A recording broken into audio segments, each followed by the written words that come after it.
Hi guys, welcome to Little Wicket Railway. I'm Rob and in this video we're looking at the Dapol Hawthorn Leslie.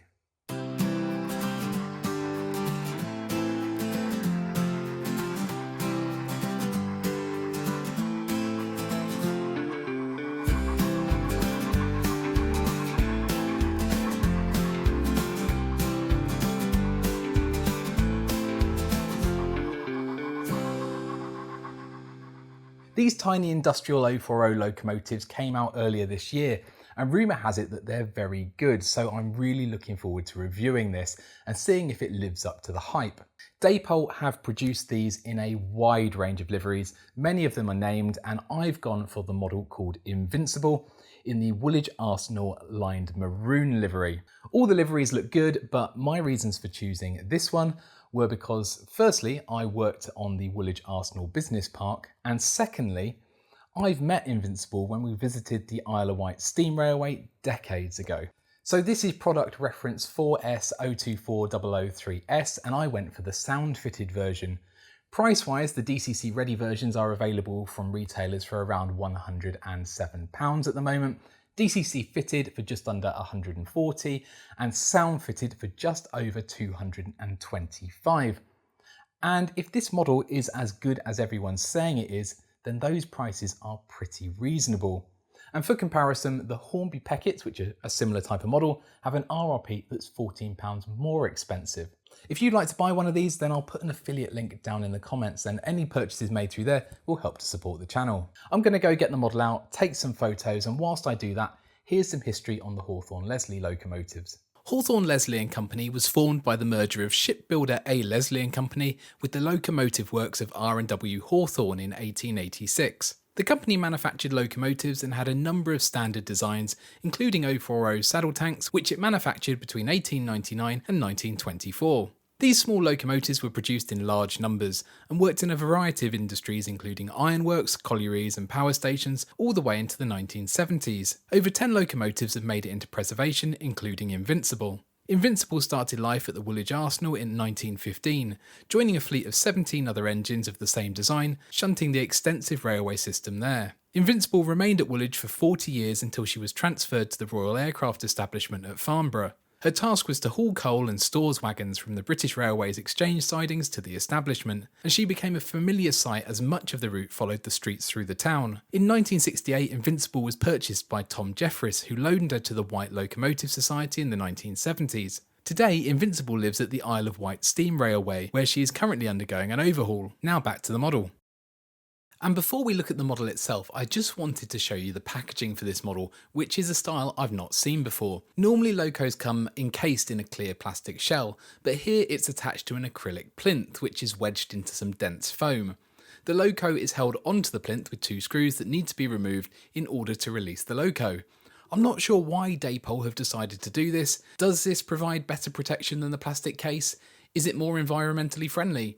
Is the idea that you can display the model on the base? I don't think that's the answer because they've not countersunk the screws so the plinth doesn't sit flat. I like the look of it, the spacers are even made of metal rather than plastic, but it's actually a bit irritating as I like to store my locos in the boxes and this means I have to fiddle around with screws each time I want to get it out. Anyway, I'm getting distracted by the packaging, let's look at the model. And she's absolutely beautiful. I love the maroon colour and the lining, which isn't only around the cab, boiler and frame, but also the steps, wheels, cylinders and buffer beams. As far as I can see, the paintwork on this model is flawless.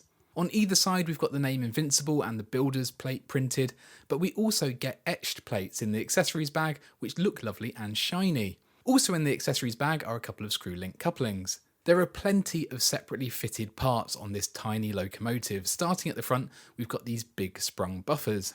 On the smokebox door, we've got a handle and hinges picked out in silver. Above the smokebox door, we've got the lamp iron. Running all the way around, we've got this fine handrail. On top, there's the chimney, the water filler cap, and the valves and whistle arrangement, which is brilliantly moulded. On the sides, we've got pipework in the copper colour, as well as the tiny cylinder drain cocks. Under the frame, we've got moulded detail, but also sanding pipes, braking equipment, and the wheels, which look excellent with the outer edge and the axle being lined. The coal bunkers are nice and full with realistic looking coal, and above those we've got two round windows with nice clear flush glazing with a fine metallic frame. Either side of the cab we've got the steps up and handrails. The level of detail goes up a level when we actually look inside the cab though, which is easy because Dapol have fitted a magnetic cab roof.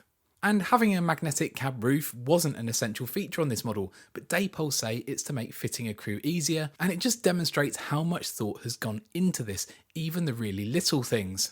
But also, removing the roof gives us a much better view of the phenomenal cab detail. We've got all the controls painted up around the firebox, we've got the gauges on the cab wall, which not only has a printed face, but also has the fine pipe work going up to it. Even the hinges and locks on the windows are moulded with the individual screws visible. The glazing piece is slightly more visible from inside the cab, but only when looked at through a zoom lens. You would never notice it with the naked eye, especially with the cab roof on. Also, inside the cab we've got a flickering firebox effect. On DCC this comes on when the coal shovelling function or the firebox door function are activated, and it looks really nice. The perfect level of brightness and flicker, along with a nice mix of colours. Given that mine is factory fitted with sound, I didn't want to risk taking it apart, but the instruction manual shows what's inside. Taking the water filler cap off reveals a screw, and once this is removed, the tank section can be lifted up and slid off. This reveals a PCB and the DCC socket, and there's also an enclosure ready to take a sugar cube speaker. The documentation says that the model has a powerful coreless motor, and I can see in the images there looks to be a tiny flywheel. I always worry about 040 locomotives and their ability to maintain electrical connection with the rails. Hopefully that won't be an issue with this model, and needless to say, each wheel does have a pickup and it picks that up through the bearing. And the model is nice and heavy, so that should also help. So that's an overview of the model. Now let's get it on the track and see how it runs. Here she is on the layout, and keeping the Dapol theme going, she's coupled up to some Dapol Cadbury wagons. I've left her running around the layout for well over an hour without any issues, no stoppages, no derailments, she's just got on with it. I have noticed an occasional blip in the sound when going through the crossover and a particular set of points, and you might pick up on it if you listen closely, but the momentum of the model and the flywheel carry it through without a noticeable dip in speed. I'm not going to hold that against the model, I think that's more the fault of the track.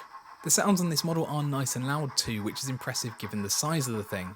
The gearing is such that it moves realistically slowly, so we're on about 70% power here, and it's a lovely smooth runner. I'm just in love with this model, it honestly might be the best one I own. Dapol have put so much thought into every aspect of it, designed it in so much detail and delivered it flawlessly. On a model with so many parts and intricacies, you might expect a slight slip in the painting, a faint glue mark or wonky fitting, but there's nothing that I can see, it's just perfect.